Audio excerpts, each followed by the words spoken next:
আজকে শুক্রবার, শায়দ গেল অফিসে, তাদের নাকি অফিস, আগামীকালকে প্রোগ্রাম আছে, মানে কোনো ওয়ার্ক লাইফ ব্যালেন্স নাই। তো এখন বাজে 11:15, আমি নাস্তা খাচ্ছি। আজকে নাস্তাটা আমার একদম খেতে ইচ্ছা করছিল না, কিন্তু একটু ওষুধপাতি খেতে হবে তো বাধ্য হয়ে নাস্তাটা খাচ্ছি। এটা ডিম ভাজা, রুটি, আর এটা হচ্ছে শুটকি ভুনা। খুব ঝাল হয় নাই, শুটকি ভুনা দিয়ে রুটি খেতে আমার ভালোই লাগে। লইট্টা শুটকি।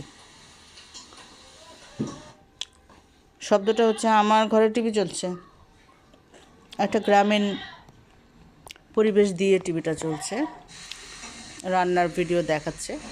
এটা মনে হয় এলার পরিবার বা এলার এগ্রো, এরকম কিছু আর কি।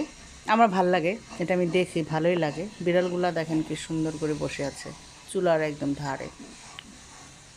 যাই হোক, সারাদিন কাটবে আজকে এইভাবে।